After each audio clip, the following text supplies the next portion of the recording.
Selamat sore Bapak Ibu dosen yang saya hormati serta rekan mahasiswa yang saya banggakan. Perkenalkan, nama saya Kelvin Haryanto dari program studi Ilmu Komunikasi. Pada kesempatan yang berharga ini, saya akan mempresentasikan sebuah rencana aksi program komunikasi yang kami tuangkan dalam sebuah plan book atau proposal PPK yang terdiri dari 5 bab utama. Tema besar yang kami angkat adalah kampanye komunikasi publik untuk meningkatkan kesadaran masyarakat terhadap bahwa hoaks di era digital. Dengan subtema literasi media dan informasi berbasis komunitas di kalangan generasi muda. Baik, mari kita mulai. Hadirin yang saya hormati, kita semua tentu sudah merasakan sendiri bagaimana arus informasi di era digital hari ini begitu deras dan cepat. Dengan hanya satu sentuhan jari, sebuah berita baik yang benar maupun palsu bisa menyebar ke jutaan orang hanya dalam hitungan menit. Hadirin yang saya hormati, kita semua tentu sudah merasakan sendiri bagaimana arus informasi di era digital hari ini begitu deras dan cepat. Dengan hanya satu sentuhan jari, sebuah berita baik yang benar maupun yang palsu bisa menyebar ke jutaan orang hanya dalam hitungan menit. Data dari Kementerian Komunikasi dan Informatika menunjukkan bahwa setiap tahunnya ribuan konten hoaks teridentifikasi beredar di Indonesia.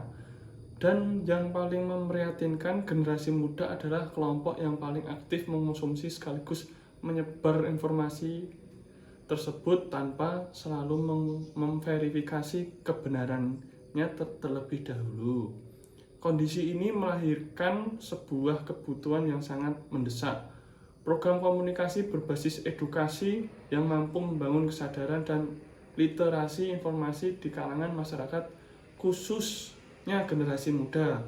Dari sinilah lahirnya program kampanye komunikasi yang kami rancang hari ini. Sebelum masuk ke inti materi, izinkan saya menjelaskan terlebih dahulu kerangka besar dari proposal atau plan book program komunikasi ini. Sebuah plan book atau proposal PPK, perencanaan program komunikasi yang baik, disusun dalam 5 bab utama yang saling berkaitan satu sama lain. Kelima bab tersebut adalah: pertama, pendahuluan; kedua, tinjauan pustaka dan kerangka teori; ketiga, metodologi dan strategi program; keempat, implementasi dan rencana aksi; kelima, evaluasi dan penutup. Mari kita bahas satu persatu secara lebih mendalam. Pertama adalah pendahuluan. Bab ini merupakan pintu masuk bagi seluruh proposal. Fungsinya adalah membangun fondasi dan justifikasi mengapa program komunikasi ini perlu ada dan dilaksanakan. Bab pendahuluan terdiri dari belakang bagian penting. Pertama, latar belakang masalah. Di sini kita menjelaskan kondisi nyata yang terjadi di masyarakat. Fenomena komunikasi yang menjadi masalah dilengkapi dengan data, fakta, dan konteks sosial yang kuat. Dalam konteks tema kita, latar belakang berisi fakta tentang tingginya angka penyebaran hoaks dan rendahnya tingkat literasi digital masyarakat. Kedua, identifikasi dan rumusan masalah. Dari latar belakang yang luas, kita menyempitkan fokus pada masalah-masalah komunikasi yang paling krusial dan spesifik. Lalu, bagaimana strategi komunikasi yang efektif untuk meningkatkan literasi digital generasi muda. Ketiga, tujuan program bagian ini menetapkan apa yang ingin dicapai secara terukur. Tujuan harus bersifat smart, spesifik, measurably, achievable, relevant, dan time-bound. Artinya tujuan tidak boleh bersifat abstrak, melainkan konkret dan dapat dievaluasi. Keempat, manfaat program. Di sini dijelaskan manfaat program secara akademis, praktis, dan sosial baik bagi komunitas sasaran, institusi, maupun bagi pengembangan ilmu komunikasi itu sendiri. Kelima, ruang lingkup atau batas program. Bagian ini penting untuk menjaga agar program tetap fokus. Kita menetapkan batas wilayah geografis, segmen audit yang dituju, jangka waktu pelaksanaan, dan aspek komunikasi yang akan dicakup. Bab kedua adalah tinjauan pustaka dan kerangka teori. Jika bab pertama membangun fondasi masalah, maka bab kedua membangun fondasi ilmiah dari program kita. Bab ini membuktikan bahwa program yang kita rancang bukan sekedar intuisi, melainkan berpijak pada teori-teori komunikasi yang telah teruji. Ada beberapa bagian kunci dalam bab ini. Pertama, kajian teori komunikasi. Di sini kita memperamakan teori-teori yang menjadi landasan program. Untuk kampanye anti hoax, kita beberapa teori yang relevan antara lain teori agenda setting dari Combs dan Shaw yang menjelaskan bagaimana media dapat membingkai isu tertentu menjadi perhatian publik. Teori komunikasi persuasif yang membahas strategi mempengaruhi pengaturan sikap dan perilaku audiens melalui pesan yang terencana. Two-step flow theory yang menekankan peran opinion leader atau tokoh berpengaruh dalam menyebarkan pesan ke akhlak yang lebih luas. Dan kajian tentang literasi media dan hoax. Bagian ini mengedefinisikan konsep-konsep kunci seperti hoax, disinformasi, misinformasi, dan literasi digital berdasarkan sumber akademik yang terpercaya.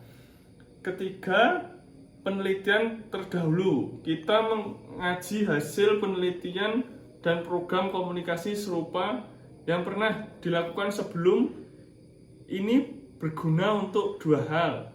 Sebagian bahan perbandingan dan untuk menunjukkan novelty atau kebaruan dari program yang kita rancang.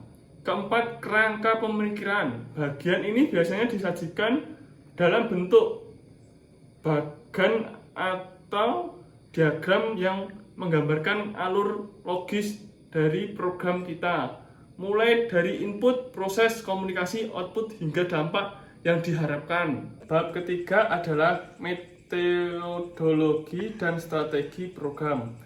Inilah yang saya sebut sebagai jantung diri seluruh perencanaan. Bab ini menjawab pertanyaan paling penting dalam sebuah program komunikasi, yaitu bagaimana cara pertama pendekatan program.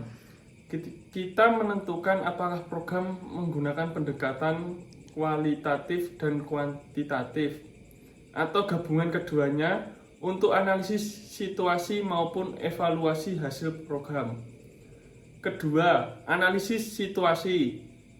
Ini adalah tahap diagnosis sebelum merancang strategi.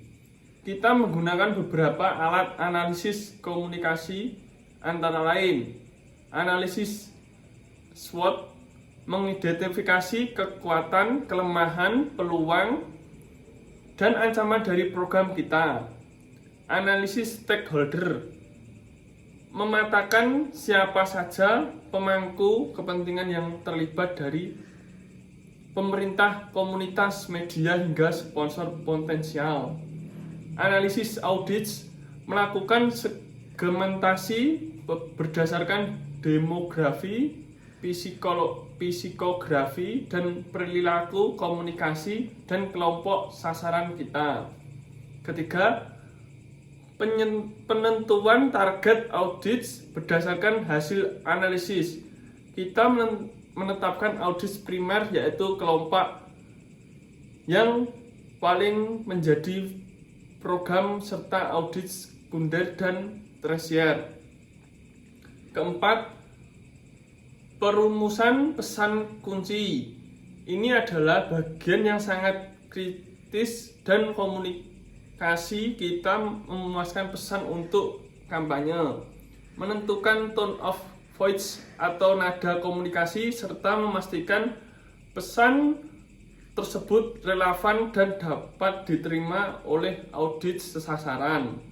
Kelima, strategi dan taktik komunikasi.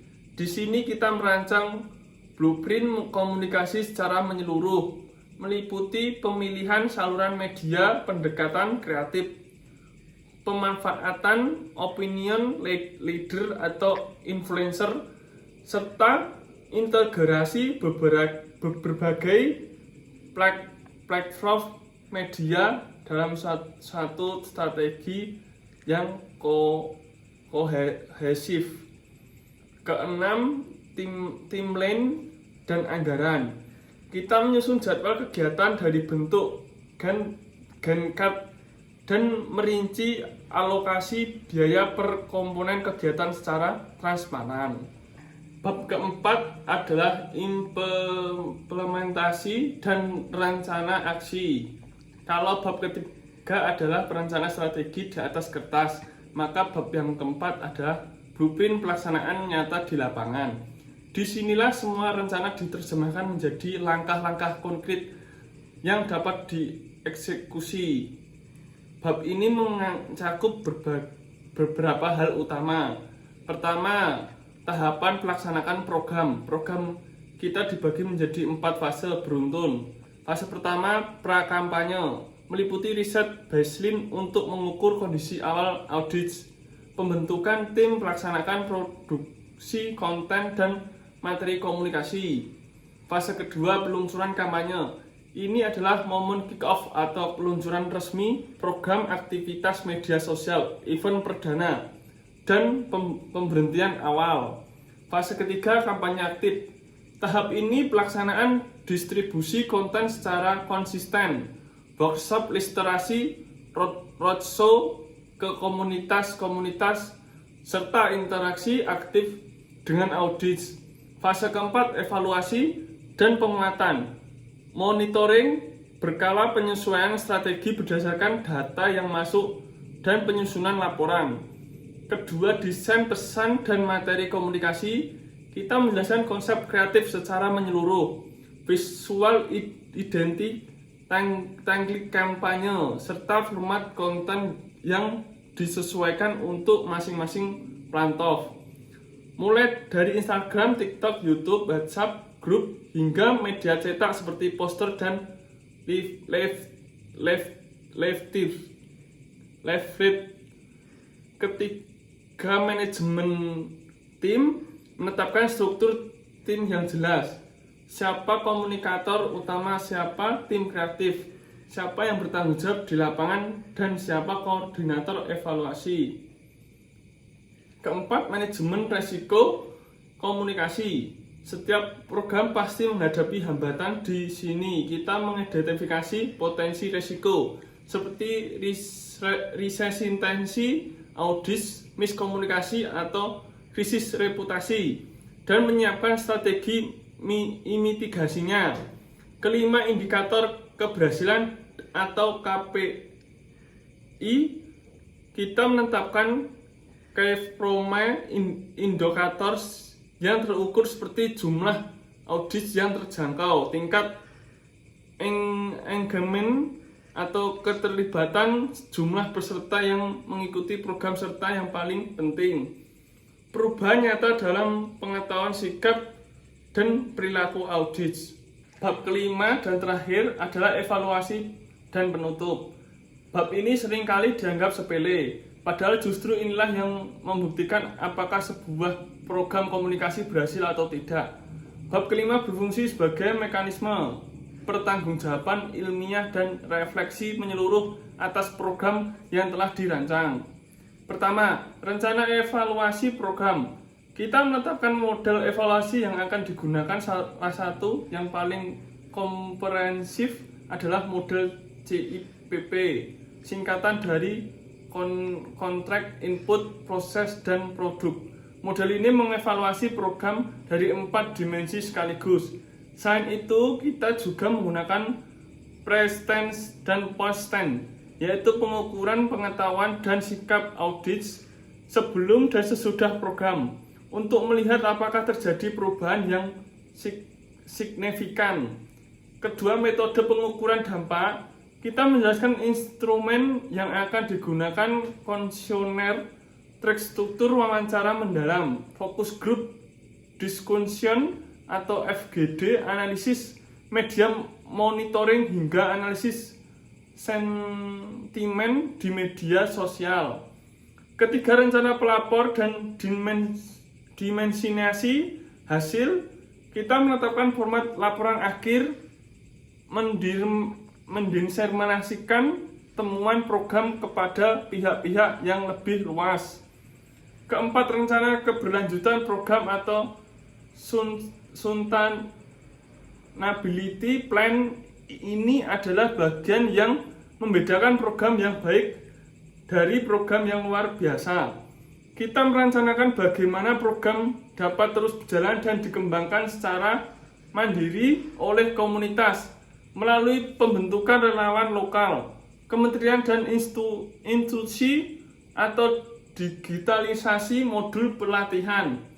Kelima, kesimpulan dan rekomendasi. Bab ini ditutup dengan rangkuman seluruh rancangan program serta rekomendasi strategi kepada berbagai pihak, pemerintah, lembaga pendidikan, media massa, dan organisasi masyarakat agar turut mendukung keberhasilan program ini.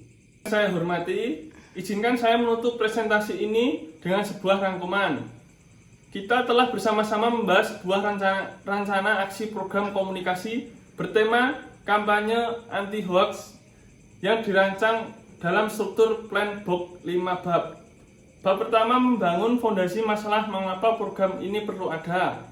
Bab kedua, membangun fondasi ilmiah, teori, dan penelitian apa yang mendukungnya. Bab ketiga, merancang strategi komunikasi, setiap sasarannya, ada pesannya, dan lewat saluran apa.